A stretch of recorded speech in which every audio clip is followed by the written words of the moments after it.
السلام علیکم ناظرین، آسمان سے اتارا گیا ایک لذیذ اور معجزانہ غذا، یہ کھانا بنی اسرائیل پر کب اور کیوں نازل کیا گیا تھا؟ کیا یہ غذا جنت سے آیا تھا یا زمین پر پیدا ہوا تھا؟ بنی اسرائیل نے ایسی کیا نافرمانی کی تھی کہ اس کا اثر آج تک ہر کھانے میں موجود ہے؟ ناظرین، ویڈیو میں آگے بڑھنے سے پہلے ہمارے چینل کو لائک اور سبسکرائب ضرور کیجیے گا۔ آپ دیکھ رہے ہیں نور نظر سیدھا بینش کے ساتھ۔ آئیے ویڈیو کی طرف بڑھتے ہیں۔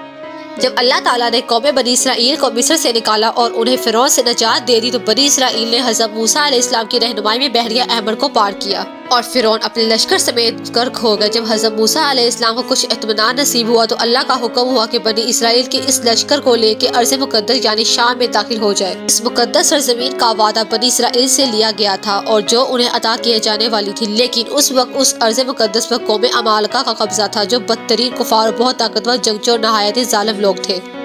حضرت موسیٰ علیہ السلام بنی اسرائیل کو اپنے ہمراہ لے کے عمالقہ کے لیے جنگ کے لیے روانہ ہو گئے، جن کی تعداد 6 لاکھ تھی۔ لیکن جب یہ لوگ ارض مقدس کے قریب پہنچے تو ان کے دل میں خوف طاری ہو گیا اور بزدلی پیدا ہوئی۔ انہوں نے حضرت موسیٰ علیہ السلام سے کہا، اس شہر میں جبارون ہیں جو بہت زور اور زبردست ہیں، لہذا جب تک یہ لوگ اس شہر میں رہیں گے ہم ہرگز وہاں داخل نہیں ہوں گے۔ یہاں تک کہ بنی اسرائیل نے حضرت موسیٰ علیہ السلام یہ کہہ دیا کہ اے موسیٰ، آپ اور آپ کا خدا جا کر اس زبردست قوم سے لڑیں، ہم یہیں بیٹھے رہیں گے۔ ان لوگوں کے اس رویے سے حضرت موسیٰ علیہ السلام کو بہت صدمہ ہوا، لہذا اللہ تعالیٰ نے انہیں یہ سزا دی کہ جس وادی میں انہوں نے بڑھاؤ ڈالا تھا وہاں 40 سالوں تک وہ بھٹکتے رہے مگر اس میدان سے باہر نہ نکل سکے۔ اس میدان کا نام میدان طیہ تھا جو 27 میل کے رقبے پر مشتمل تھا۔ روایت میں ہے کہ بنی اسرائیل کے لوگ سامان اٹھا کے سارا دن چلنے کے بعد رات ایک جگہ پر پہنچتے، جب صبح ہوتی تو وہیں پر موجود ہوتے جہاں سے وہ چلے تھے۔ لہذا اب بنی اسرائیل اس میدان میں پھنس چکے تھے اور ایک ہفتے میں سب کا سامان ختم ہو گیا تھا، تو ساری کی ساری قوم توبہ اور استغفار کرنے لگی اور معافیاں مانگنے لگی۔ میدان طیہ میں ہونے والی اس سخت امتحان اور مشکلات کو دیکھ کر حضرت موسیٰ علیہ السلام کو اپنی قوم پر رحم آیا۔ آپ نے اللہ کی بارگاہ میں ان کے لیے دعا کی، لہذا اللہ تعالیٰ نے بنی اسرائیل کے لیے اس میدان میں بے شمار عطائیں اور نعمتیں عطا فرمائی۔ جب بنی اسرائیل کو پیاس کی شدت محسوس ہونے لگی تو حضرت موسیٰ علیہ السلام نے اللہ کے حکم سے اپنا عصا ایک چٹان پر مارا تو اس چٹان سے بنی اسرائیل کے 12 قبیلوں کے لیے 12 چشمے جاری ہو گئے۔ کیونکہ یہ وادی وسیع میدان میں پھیلا ہوا تھا تو وہاں سر چھپانے کے لیے کوئی جگہ نہ تھی اور دن کے وقت سورج کی دھوپ اور تپش سے بنی اسرائیل نڈھال ہو جاتے، لہذا دھوپ سے بچاؤ کے لیے ایک بہت بڑا سفید بادل سارا دن بنی اسرائیل کے لوگوں پر سایہ کرتا۔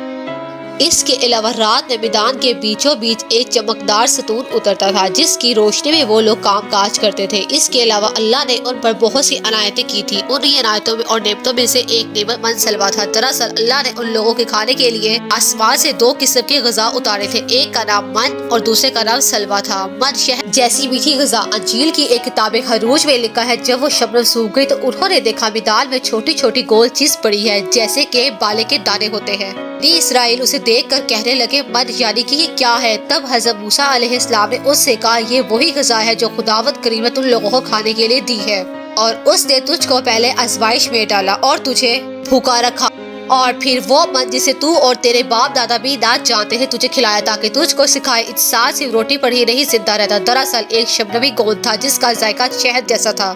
یہ گوند وہاں کے پیڑ پودوں کے پتوں پر جمع ہو جاتا تھا اور بنی اسرائیل روز اسے صبح سویرے جمع کرتے تھے اور کھاتے تھے۔ جو شخص اس وقت سویا رہتا تھا وہ اس دن کی خوراک سے محروم رہ جاتا تھا۔ اور سلوا ایک قسم کا پرندہ تھا جسے بٹیر کہتے ہیں۔ جب شام کے وقت جنوب کی طرف سے ہوائیں چلتی تو ان پرندوں کے ہجوم بنی اسرائیل کے خیموں کے قریب آ کر بیٹھ جاتے، لہذا وہ لوگ انہیں بآسانی پکڑ لیتے اور بھون کر کھایا کرتے۔ من سلوا ایسا کھانا تھا جو انتہائی بآسانی سے ہضم ہو جاتا تھا، رنگ، خوشبو اور ذائقے میں بے مثال تھا۔ اس کے علاوہ بنی اسرائیل پر اللہ کی طرف سے یہ معجزہ ہوا کہ ان کے بال اور ناخن نہ بڑھتے، نہ کپڑے پھٹتے، نہ میلے ہوتے، اور جن بچوں کی پیدائش ہوتی ان کے جسم قدرتی لباس ہوتا جو جسم کے ساتھ ساتھ بڑا ہو جاتا۔ اس طرح اس وادی طیہ میں بنی اسرائیل من و سلوا اور چشموں کے سہارے ایک بہترین زندگی گزار رہے تھے۔ حضرت موسیٰ علیہ السلام کا یہ حکم تھا کہ روزانہ تم لوگ من سلوا کو کھا لیا کرو اور کل کے لیے ہرگز اس کا ذخیرہ نہ کرنا۔ مگر بعض لوگوں کو یہ ڈر لگنے لگا کہ اگر کسی دن من و سلوا نہ اترا تو ہم لوگ اس میدان میں بھوکے مر جائیں گے، چنانچہ ان لوگوں نے من و سلوا میں سے کچھ چھپا کر کل کے لیے رکھ لیا۔ لہذا نبی کی نافرمانی کرنے پر اتنی نحوست پھیل گئی کہ جو کچھ انہوں نے کل کے لیے جمع کیا تھا وہ سب سڑ گیا اور آئندہ کے لیے اس کا اترنا بھی بند ہو گیا۔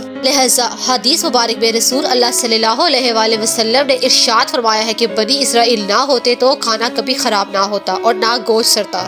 کھانے کا خراب ہونا اور گوشت کا سڑنا اسی تاریخ سے شروع ہوا ہے، ورنہ اس سے پہلے نہ کھانا بک رہا تھا اور نہ گوشت سڑا تھا۔ دنیا کے مختلف قوموں اور مذہبوں میں بھی آسمانوں سے اترنے والی غذاؤں کا ذکر ملتا ہے۔ بدھ مت کی روایتوں کے مطابق جب دنیا کا ایک چکر ختم ہو جاتا ہے تو آسمان سے غذا برسنے لگتی ہے۔ اسی طرح ہندو مذہب کی کتابوں میں بھی شہد برسنے کا ذکر ملتا ہے، اور قدیم یونانیوں کی کتاب میں بھی ایک ایسی غذا کا ذکر ملتا ہے جس کا ذائقہ شہد جیسا ہے۔ یہی شہد جب دریاؤں پر برستا ہے تو ان کا رنگ دودھ جیسا سفید ہو جاتا ہے۔ ہم نے دیکھا ہے کہ خدا نے بنی اسرائیل کی نجات کے لیے سمندر کو چیر کر راستہ پیدا کر دیا، وادی طیہ میں ان کے لیے بادل کا سایہ بھیجا، ان کے لیے چشمے جاری کر دیے اور کھانے کے لیے آسمان سے من و سلوہ نازل کیا۔